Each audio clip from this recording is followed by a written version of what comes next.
हाय प्रिय मिसेस रीता में आपका स्वागत है।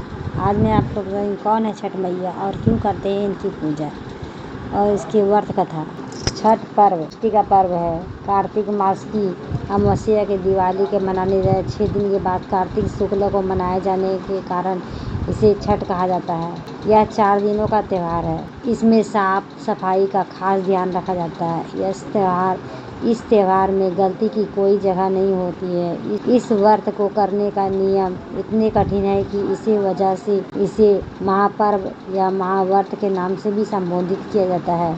कौन है छठी मैया? मान्यता है कि छठ देवी सूर्य देवी की बहन है और इन्हीं को प्रसन्न करने के लिए जीवन के महत्वपूर्ण अवयवों में सूर्य व जल की महत्ता को मनाते हुए इसे साक्षी मानकर भगवान सूर्य की आराधना तथा उनका धन्यवाद करते हुए माँ गंगा यमुना या किसी भी पवित्र नदी पोखर तालाब के किनारे पूजा की जाती है। षष्ठी माँ यानी छठ माता बच्चों की रक्षा करने वाली है देवी है। इस व्रत को करने से संतान की लंबी आयु का वरदान मिलता है। मार्कंडेय पुराण में इस बात का उल्लेख मिलता है कि सृष्टि की अर्धशस्त्री प्राकृतिक देवी ने अपने आप को 6 भागों में विभाजित किया गया है। इनके छठे अंश का सर्वश्रेष्ठ मातृ देवी के रूप में जाना जाता है, जो ब्रह्मा की मानस पुत्री है। वो बच्चों की रक्षा करने वाली देवी है। कार्तिक मास की शुक्ल पक्ष को षष्ठी यानी षष्ठी को इन्हीं देवी की पूजा की जाती है। शिशु के जन्म के 6 दिनों के बाद इन्हीं देवी की पूजा की जाती है। इनकी प्रार्थना से बच्चे को स्वास्थ्य, सफलता और दीर्घायु होने का आशीर्वाद मिलता है। पुराणों में इन्हीं देवी का नाम कात्यायनी बताया गया है, जिनकी नवरात्रि में षष्ठी तिथि की पूजा की जाती है। छठ व्रत की कथा के अनुसार प्रियव्रत नाम का एक राजा थे। उनकी पत्नी का नाम मालिनी था। दोनों की कोई संतान नहीं थी। इस बात से राजा और उसकी पत्नी बहुत दुखी रहते थे। उन्होंने एक दिन संतान प्राप्ति की इच्छा से महर्षि कश्यप द्वारा पुत्रेष्टि के यज्ञ करवाया।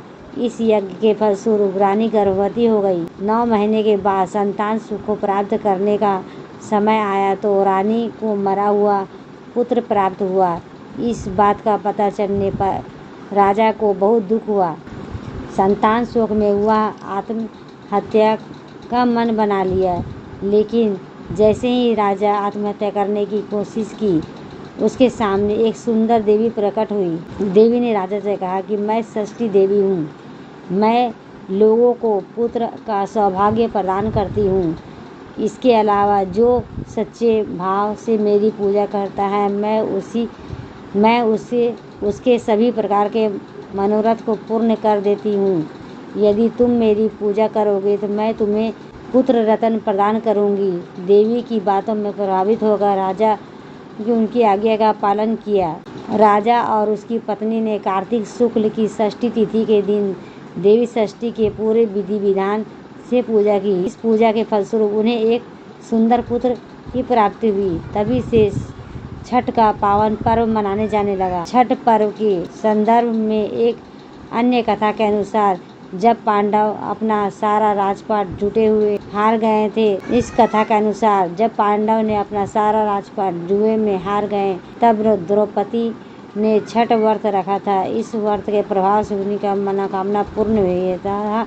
पांडवों का राजपाट वापस मिल गया है। दोस्तों, ये वीडियो आपकी कैसी लगी? लाइक करें, सब्सक्राइब करें, बेल वाला आइकन को ऑल में प्रेस करें ताकि इसी तरह के लेटेस्ट वीडियो रोजाना मिल सके। Bye bye friends.